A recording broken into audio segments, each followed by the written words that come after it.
Militarily Speaking, Season 2, Episode 11, The Military Veteran. This episode, we talk with Tim Shaw, co-founder of the Military Veteran Program, and Colin Block at Vickery.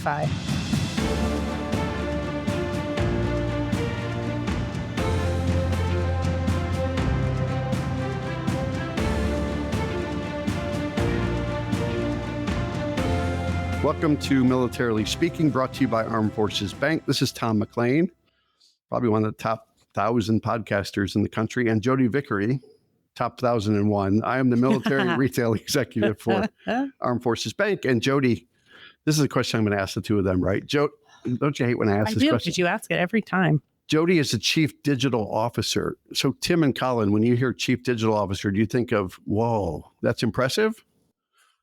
I'm going to go with no.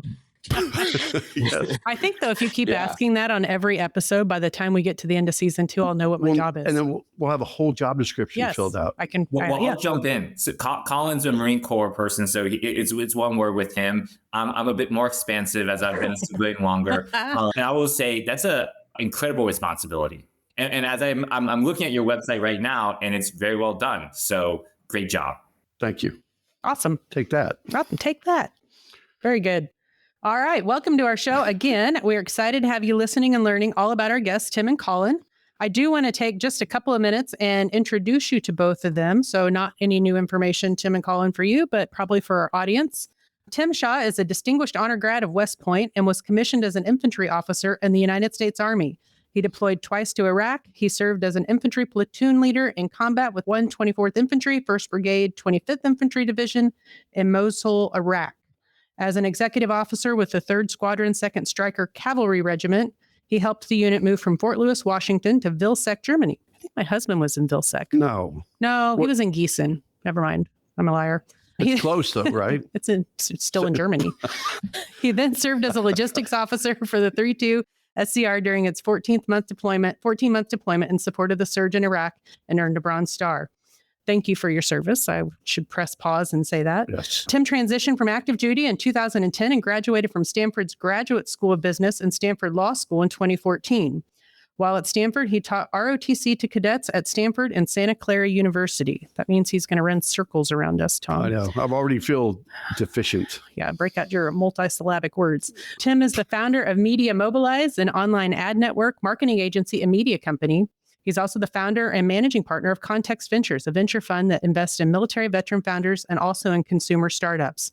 He's a board member of several organizations. Well, there's too many to list. There's a lot. Yeah. Service to School, Bunker Labs, and the Marines Memorial Association, and Hotel in San Francisco, and a Pat Tillman Foundation Scholar, which is super interesting because we had Pat Tillman Foundation as on one of our prior podcasts. So congrats to being one of the scholars. Yeah. I don't think we've ever talked to a recipient of that. So that's like kudos. 0.5 degrees of separation. Kevin Bacon is still in the room. Yeah. Tim and his family live and work in San Francisco. And we've already talked about all the sports activity out there. He enjoys running. And it was a very short conversation. Right. Well, he enjoys running. So God bless you for that. Reading and spending time with his family. And then shifting gears over to Colin. Colin Block leads operations and partnerships at Vickery, an early stage fintech building modern financial tools for the U.S. military community. Before joining Vickery, he was a SkillBridge fellow at Context Ventures, a pre-seed venture capital fund, where he supported sourcing and diligence across early stage investments. A Marine Corps veteran, thank you also for your service. I feel like we should say, hoorah. I know. Colin enlisted as an intelligence specialist in 2016 and deployed multiple times to the Middle East, Europe, and Africa with 2nd Battalion, 6 Marines. Later serving on a joint assignment with the U.S. Africa Command and on the 1st Marine Expeditionary Force staff. He lives in the Chicago area, which we have also talked about sports. Cubs, Bears, Bulls, Blackhawks, sometimes. I know. The fact that he's a Cubbies fan, you guys are going to be BFFs. He lives in the Chicago area with his wife, Shelby, and their son, Jackson. Yeah. So you guys got snow, I think, this week, actually. I know. During the Bears game, it was crazy. A little snowy. You can keep it up there for sure. And so welcome, Tim and Colin. It's an honor to have you both on our show. Thank you for being with us. And thank you again for your service. Welcome. Welcome. Thank you. And the most important thing I want to say on this podcast is thank you all for your support of the military. Armed Forces Bank, for what you all do for this podcast. It's clear you all truly care deep in your fiber about the military, and I'm very grateful that you all do what you all do. And second is Colin is going to do hopefully most of the talking. We're trying to break him out of his Marine Corps shell. So when you ask questions, I'll lead first. Okay. So ask Colin a lot of follow-ups is what I just heard. We'll put Tim's name there, and then he'll just say, no, I defer to Colin. I defer to Colin, Yeah. yes. SkillBridge, I'll defer to Colin. So we're going to just dive right in. So this probably has to come to you, Colin. I want to start with your military careers and transitioning from the military. As our audience heard, Tim served in the Army and Colin served in the Marine Corps. It would be great to hear more about the SkillBridge transitional services from Colin, your firsthand knowledge and perspective. Yeah, SkillBridge is an incredible program. I think it's very daunting when you look at getting out of the military, especially coming from an enlisted background where you don't have much pre-service experience. And SkillBridge really helps to ease that transition. So there's, I think, over 5,000 SkillBridge partners, but it ranges from job training and technical programs to internships, fellowships like the one I did with Context, covering all sorts of industries. So I think when you look at getting out of the military, for the first time, you have options, right? And I think SkillBridge is an amazing tool for helping narrow down some of those options and deciding what you want to do when you grow up and get out of the military. I'm going to ask you a specific question about SkillBridge. What's the process from start to finish? But how did you land at Context Ventures when, there's some multinational companies, right? There's some Fortune 500 companies that support SkillBridge, participate in the program. What steered you to that? Was it the venture capital side of the house or was it something else?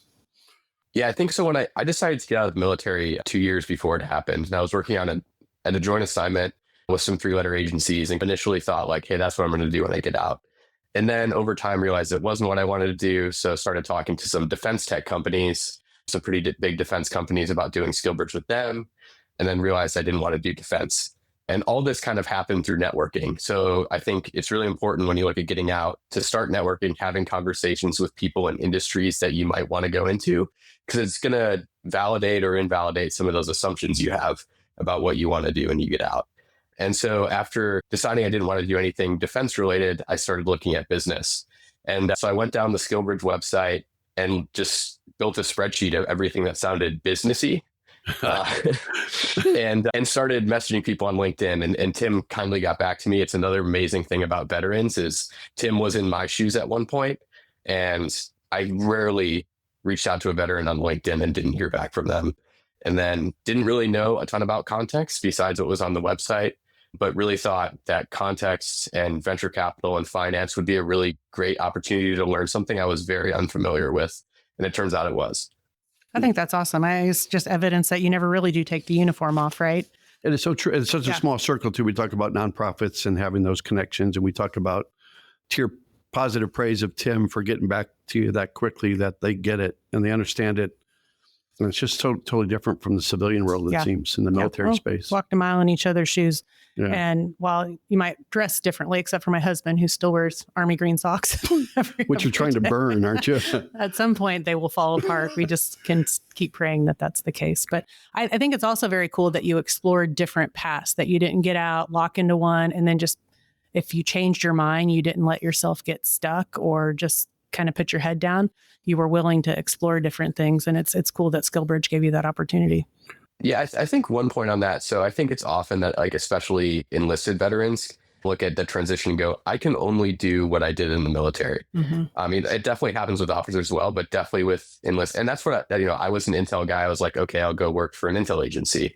But a way to validate that is just talk to people. And going back, this is why veterans are amazing. Just reach out to veterans in your network. I started with my first platoon commanders, actually.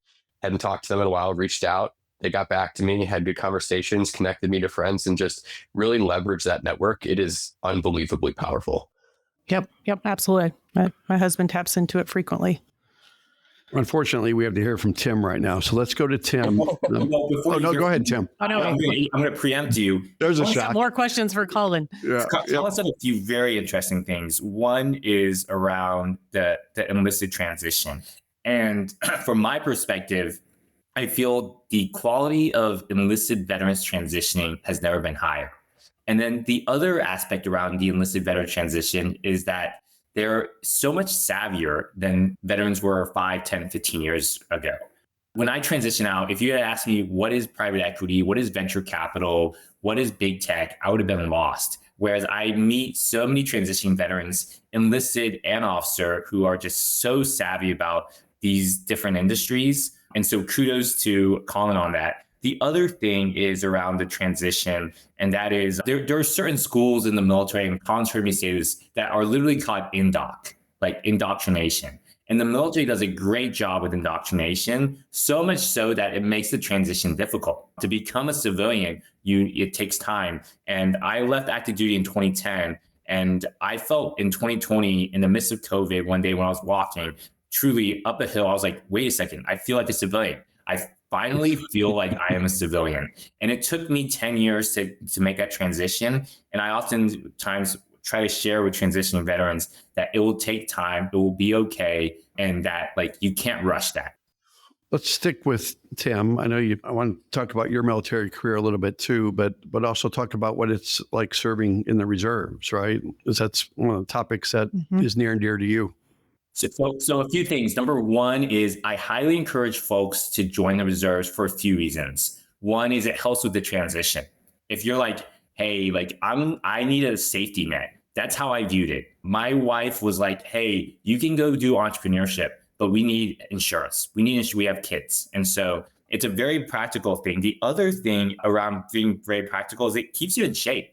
I find that certain veterans, when they transition, a lot of the fundamentals and the beautiful thing about the military is you get paid to stay in shape. No longer is that the case. And so with the reserves, I get checked with my PT, and I need to maintain that. The other thing is a sense of community. I find that a lot of veterans lose that suddenly, and it can be devastating. And the reserves still provides you that. And it provides you the option to not burn that bridge. When I left active duty, I was really angry.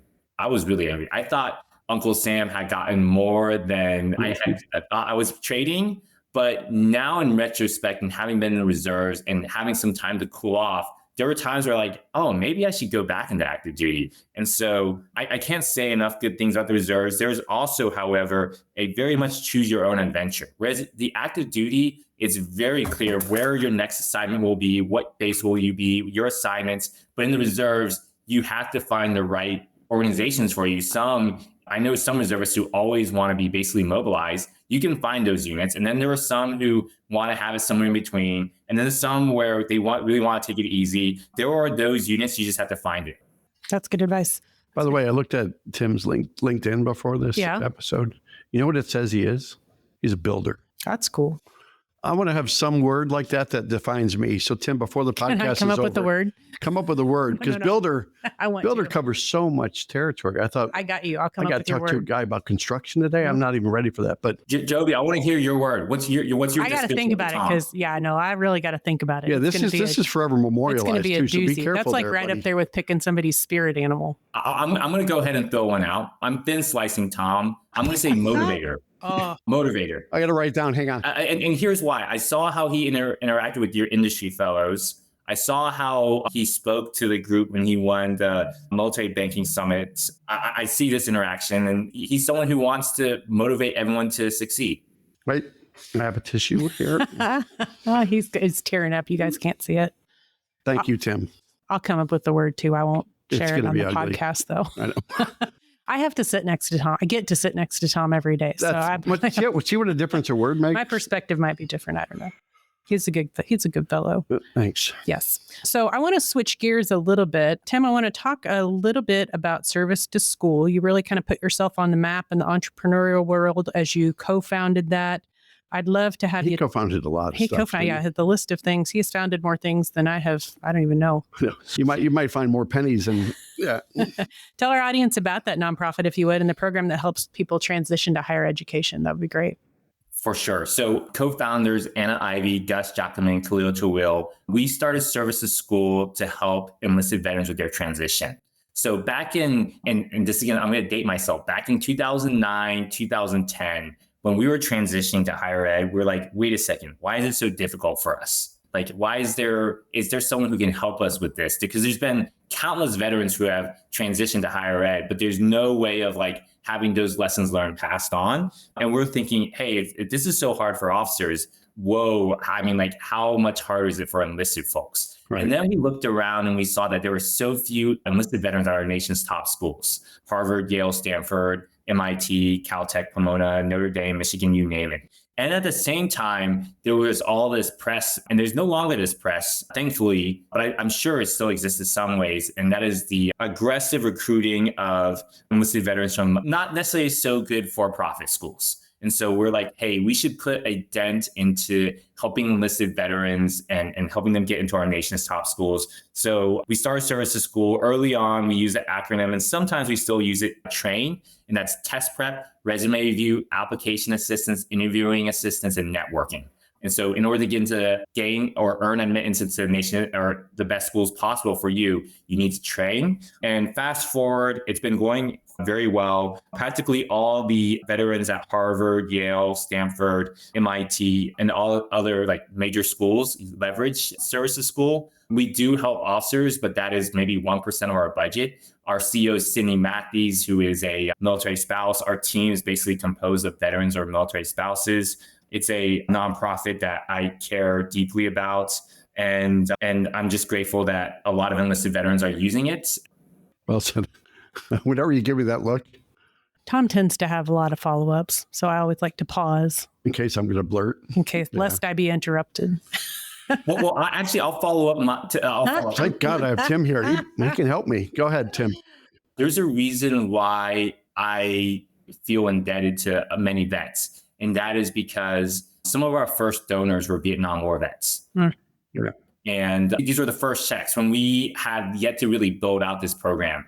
And so I am very grateful for the Vietnam era vets. I think, and I know you all know this story journey, and that is they had a rough transition themselves. And so they didn't want to see that for the GWAT veterans. And so I think we, current generation of vets, owe that to the future generation. Well said. It was well said. Let's get to the topic du jour, right? We called this the military veteran, the podcast, right? And I looked at what a great website, though. A lot of great resources out there, Tim. But it says military veterans helping military veterans find meaningful post-military employment. You also have a MilVet podcast, right? You can speak highly of a guy named Brendan Aronson, or you don't have to speak about Brendan at all, right? Is he still your co-host today? Brendan has moved on to bigger and better things. How could it be with leaving you is better, bigger and better? It is. That is actually the goal for people I work with, is that they leave better off than when they met me. Brendan he's co-founded a fund of funds called Valhalla, and they're doing a lot of investing into the defense industry broadly, from venture capital to lower middle market. He's a Marine Corps vet. And then our CEO is Jim Lose, who is also a Marine Corps vet. The Michael Jordan of military recruiting. Okay, sorry. I'm kind of sensing that, Colin. No, yeah. Tim just surrounds himself with Marines. I don't know what it is. Marines everywhere.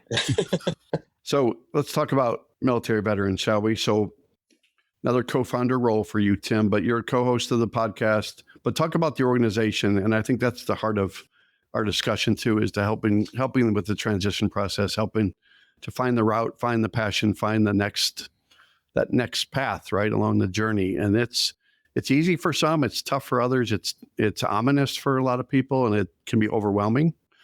But maybe there's some best practices you can give our audience, because I think that's what we really want to talk about, is making sure the transition process is seamless and can be, I guess, more positive than thinking that it's a big hurdle to climb. For sure. So most vets, when they transition, think about education or employment. And so I went through the personal education side, and then once I was in school, but I really delayed the employment side. And I went the education side because in 2009, 2010, I struggled with my transition. It was a combination of the great financial crisis, the tail end of that, plus me being an infantryman and very not employable in terms of my resume. It wasn't like I knew how to do HR, I knew how to do modeling, and so on and so forth. And so once I was in school, I was very stressed. I was constantly worried about whether I would get a job, whether I'd get internships. And so and Brendan had this same experience. And so we were like, we need to try to hopefully put a dent in making employment easier for folks. And the critical, I would say, insight is that point Colin brought up, and that is military veterans have an incredible network. I tell people the military veteran network is the most powerful network. It transcends race, gender, sexual orientation, geography. It's just a group that connects with each other very fast and will tell each other about real opportunities. And so we try to connect veterans with jobs, resources. As a military spouse, I understand how unpredictable life can be. Whether it's a PCS move or just everyday expenses, money can be tight. That's why it's so important to have a checking account that works for you. Armed Forces Bank offers our Access Freedom checking accounts designed with military families in mind. If you're looking for no monthly fees, early military pay, and no fee access to over 38,000 ATMs nationwide, we've got you covered. Plus, with our user-friendly mobile app, managing your money is a breeze, no matter where you're stationed. And with about 75% of our team affiliated with the military, Armed Forces Bank really understands the challenges faced by the military and their families. We've been supporting military families for over 100 years, so you know we'll always have your back. If you're ready for a checking account that's as flexible as you are, head over to afbank.com or visit a branch near you. Armed Forces Bank, serving those who serve. Member FDIC, $25 opening deposit and e-statements required. Direct deposit required for early military pay. Closing new accounts within 90 days of opening will result in a $25 early closure fee. Message and data rates charged by your mobile phone carrier may apply. And the military veteran these days is doing tremendously well. For the most part, fortunately or unfortunately, we're helping a lot of experienced folks with roles. We hope to and plan to help more transitioning vets, but right now we're helping more experienced veterans who still struggle with finding jobs and careers. And these are jobs and careers all across the United States. I think another major insight from the military veteran is that companies are hungry for veterans. And it's really interesting that the companies that really hunger for veterans are typically led or have had experience hiring a veteran. And so I would just recommend anyone listening to this, especially if they're a civilian employer, to just give a chance to a vet. You'll be extremely surprised by the level of professionalism, hard work, competence, character. And if one veteran does well at that company, they want to hire more. Yep. Nope. That's totally 100% true. I know that's been Tom's experience here and mine here and in a prior life. I mean, when you hire somebody that's worn the uniform, in my experience, you hire all those intangibles that you just don't have time to teach somebody. You can't teach somebody to have a work ethic. You can't teach somebody to have strong care about their deliverables, but you get that sort of out of the gate. And, I can teach anybody banking. I can't teach anybody how to have a work ethic. And, we always are proud to say 80% of our workforce on the retail side of Armed Forces Bank has a military connection, dependent veteran spouse. We know that our turnover rate can be much higher, but we're giving them opportunities that they would not normally have, and we're employing them and applying those skills as portable skills beyond. So I want to go back to SkillBridge for a second with you, Colin, too, about, I think that's one way people that are listening that can talk to their employers, talk to other circles of influence, centers of influence out there and say, well, how does a company get involved with SkillBridge? Is there anything that you've gleaned through the years that when you started the process to look for context, but also as you talk to more people about it and you're kind of a brand ambassador for SkillBridge, what are ways that companies should reach out and embrace SkillBridge? Yeah, so I think companies can apply to be official SkillBridge programs directly through the SkillBridge website. Most services also have a way where if a company is not like an official SkillBridge program, that service member can do a little bit of extra work and justify why they need to do that. And yeah, I think from the company perspective, it's amazing because it de-risks your hiring process substantially. You get, besides the ethical reasons to participate in SkillBridge, you get 3 to 6 months of a tryout with this candidate. Yeah, good point. Which is amazing.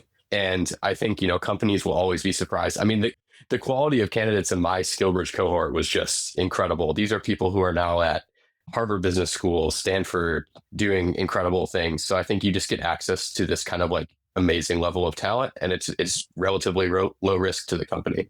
Yeah, well, so I think it's those transferable skills from the military to a resume or a CV. It gets tough, and having resume guidance from the MilVet team is pretty good to have too. And it's really cool on your website too, Tim. It says, why hire vet, right? Lower turnover, which we all want. Increased productivity. It's probably pretty important for companies. Yep. Positive impact to the bottom line. Greater diversity, professional teammates. And the last one says initiative driven. It's almost like All true. I would pick them out of a lineup and put them on payroll all day long. Hire that all day. I can teach them how to bank. Yeah, I actually had an interesting candidate for a job not too long ago. He had two versions of his resume. He gave me it was in military speak. And since my husband's retired Army, It was 9 pages long. I knew what it meant, and I know how to translate. Oh, you were at this level of leadership, and I know how many people you had under your command.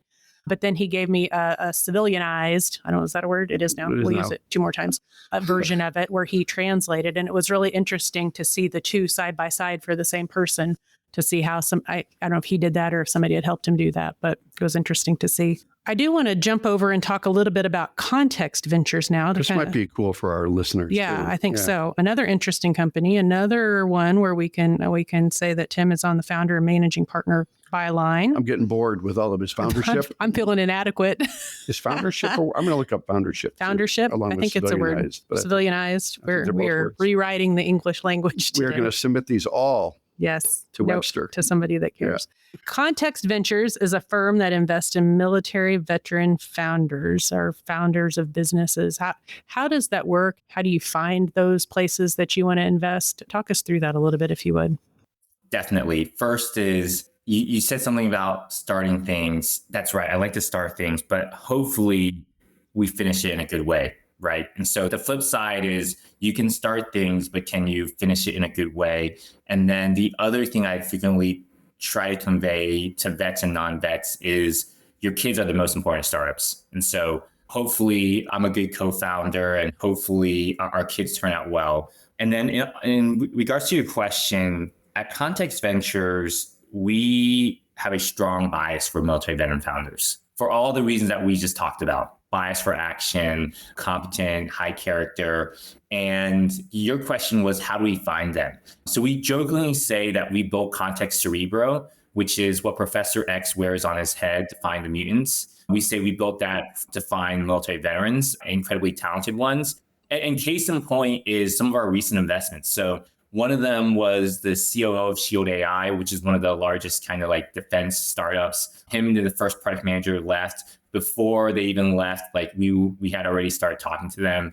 But another one is a very recent company called Insure, William Hutchinson, who goes by Hutch. He had bootstrapped the company to 50 million ARR, Air Force veteran. And I mean, bootstrapping a company to 50 million ARR is not easy. And he's like, hey, I want to start a new company. I met his board director at an event and she's like, oh, well, you like to invest in events. Well, you should chat with this person. So I reached out to him.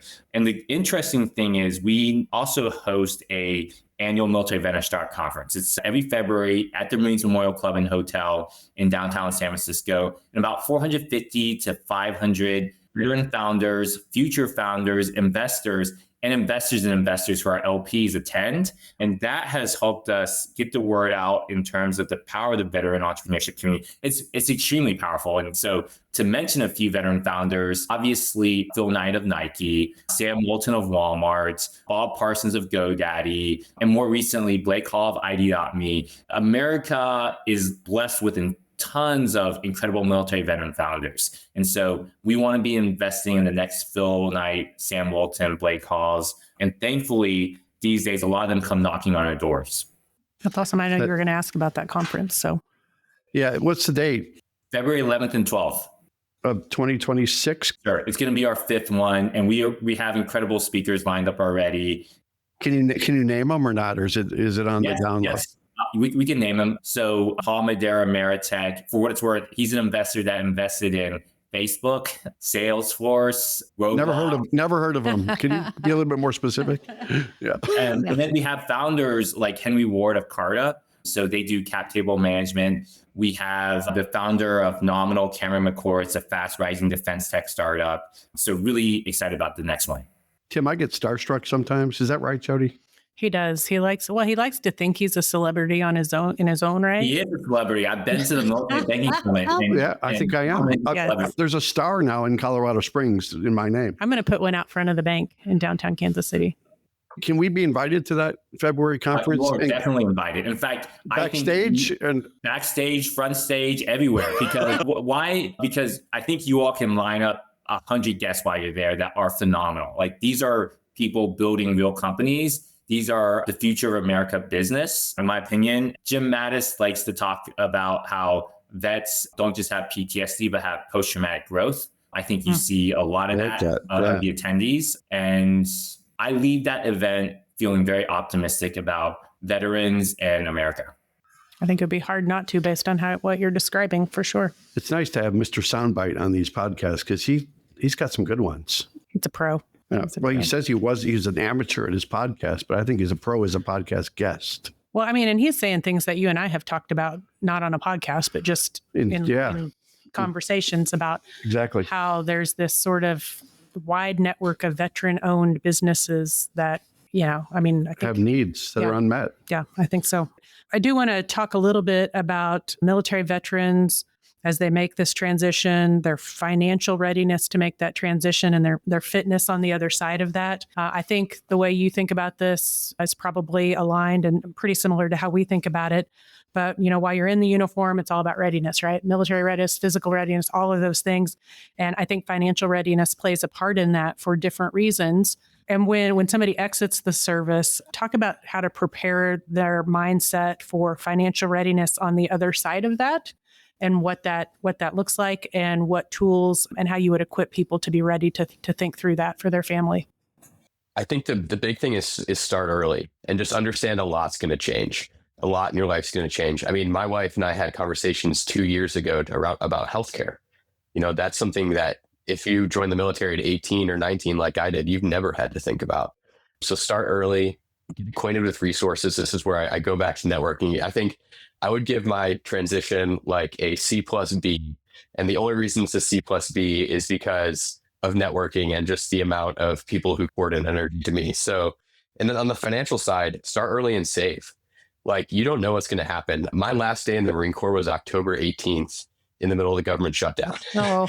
And so, you have this move, your final move back home, and like, you just don't know what's going to happen. So start early, save, build up that emergency fund a little bit more, 10, 20% more than you think you need. And yeah, you said it right. It goes back to preparedness. And for me, like, I'm so happy I started my transition kind of 2 years to 18 months out. I wish I would have had started 3 years working on it. So it just comes down to preparation. That's very smart. And I think the other thing I'd throw in the mix, just based on when my husband exited and retired, was ask all the questions. I mean, yes. There are things that you're presented with as we walked through the building and stopped at all the desks to sign all his out processing paperwork, where you made decisions right there that I don't know that we were prepared to make. And maybe he had been told about these decisions ahead of that day, but things that you can't go back and make a different decision, because once you decide, you're locked in, right? So I think all good advice. I think I have one more point on that. And Tim kind of talked about this with vets struggling. And I think it's the importance of routine. I found it, I kind of transitioned in May, right? Because I started SkillBridge, but it's pretty jarring to have total control over your schedule in life. So I think it's very important you sit down and do some introspection and look at, what do I want my day to look like? Maybe I don't PT at 5 a.m. anymore. Maybe I get to do it, a little bit later, but just these kinds of things so it's not so jarring. Really look at routine. On that routine piece, Colin mentioned physical fitness, but we really believe that you need a routine when it comes to your financial fitness. And so I feel, and maybe I'm going to sound like a boomer when I say this, but there's so much. And that's a problem. Yeah. Sorry, there's just so much like scams out there, whether that's like online gambling. There's so many things that tempt people to lose their money, waste their money, like parlays, wagers. And I just think that if veterans had the same mindset they have with physical fitness as they have with financial fitness, in terms of being disciplined, they won't get taken advantage of. And then the second point is there's a lot of different states with different benefits. So if you have kids and you're in Texas or California, there's certain benefits for them as they go to colleges, which can be really big.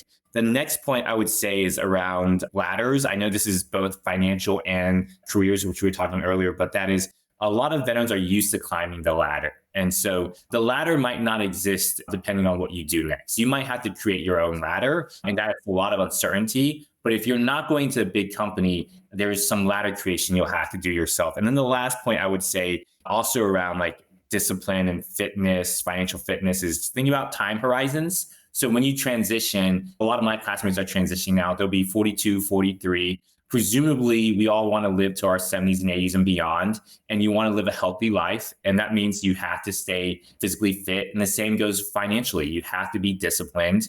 You have to be disciplined daily. Sure, every now and then you enjoy something in life, and you should. But for the most part, you have to be vigilant. That way, in your later years, you can enjoy those benefits. Tim, or Colin, any websites you want to share with the audience that might be good? I know that we talked about military veteran and the great resources are out there, but what's the website for our audience to go? Yeah, there's so many great organizations. Maybe I'll just talk about, so we've already talked about two that have helped me greatly in my recent transition. That's SkillBridge and the SkillBridge program. And then Services School. I didn't use Services School, but two of my platoon commanders are Services School mentors. And this is how crazy it's grown. It's like, I know like 5 people who are Services School mentors now. The other one that has been super helpful is American Corporate Partners. And they pair you in a year-long mentorship with somebody who's in industry. My mentor is great. And then the last one, which I've used, is Enlisted Exfil. And this is a nonprofit specifically designed to help enlisted veterans get into the nation's top business schools. Say the name of that one again. Enlisted what? Enlisted Exfil. Okay. Excellent. Those are great resources out there. I think that's why we do what we do, Jodi, is bring out those hidden gems, bring out those people that care as much as we do, and share some good news and some information that might not be right at their fingertips. You want to play a game? I do. I'm always up for it. Do you guys want to play a quick game? They're like, oh gosh. Oh, wow. Hey, wow. You can't see it, audience, but we just got 2 thumbs up. 2 thumbs up. Like actually sort of. Well, they were talking to somebody that was next to them in their business. Enthusiastic thumbs up. Yeah.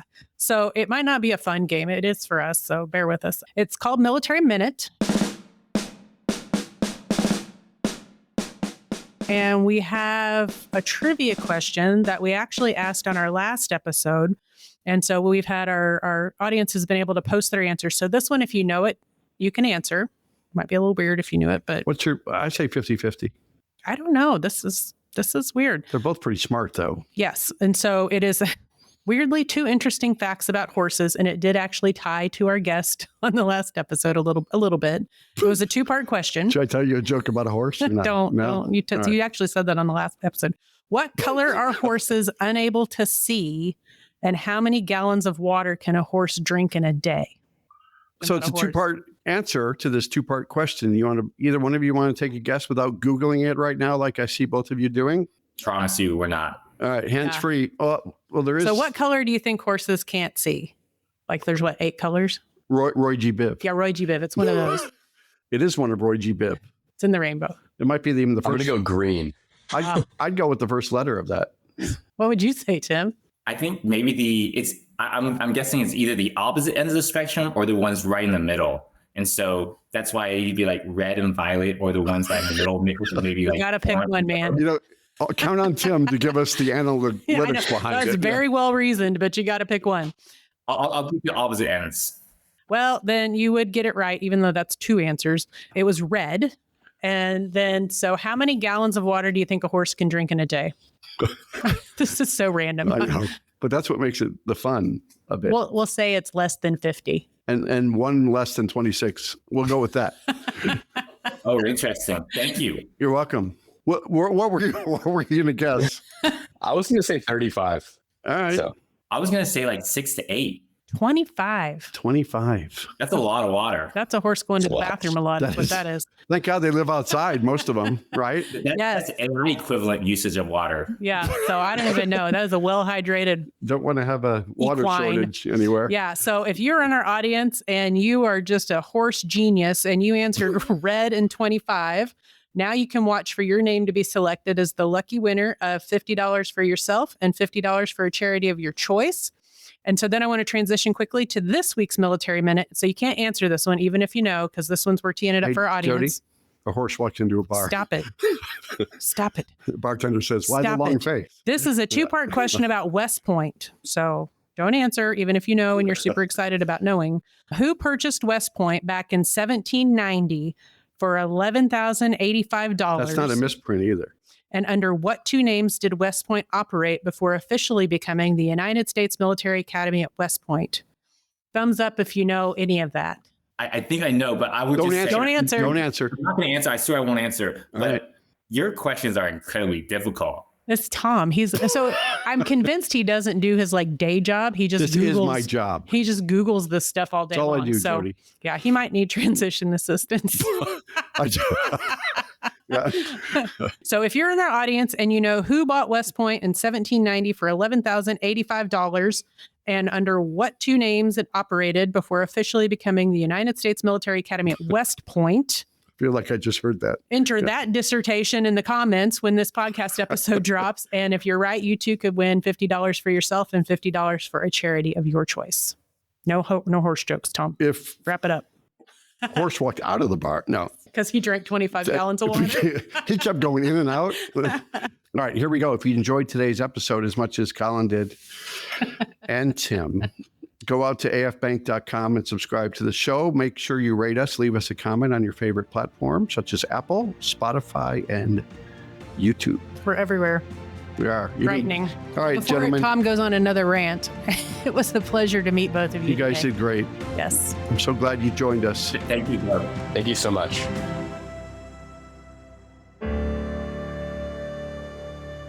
Copyright Armed Forces Bank, member FDIC, equal housing lender. All non-Armed Forces Bank owned apps, websites, company names, and product names are trademarks or registered trademarks of their respective owners. Their mention does not imply any affiliation with or endorsement by Armed Forces Bank of them or their products and services. They are merely used as examples of the many available apps, companies, and websites that offer similar services. Before using any app or website, you should carefully review the terms of use, data collection, and privacy policy. Apps may have an initial cost or in-application purchase features. This information is general in nature and is not intended to be legal, tax, or financial advice. Although Armed Forces Bank believes this information to be accurate, it cannot ensure that it could change. Statements or opinions of individuals referenced herein are their own, not Armed Forces Bank. Consult an appropriate professional concerning your specific situation and respective governing bodies for applicable laws, such as irs.gov for current tax law. Armed Forces Bank, the Armed Forces Bank logo, and the Militarily Speaking logo are registered trademarks of Armed Forces Bank.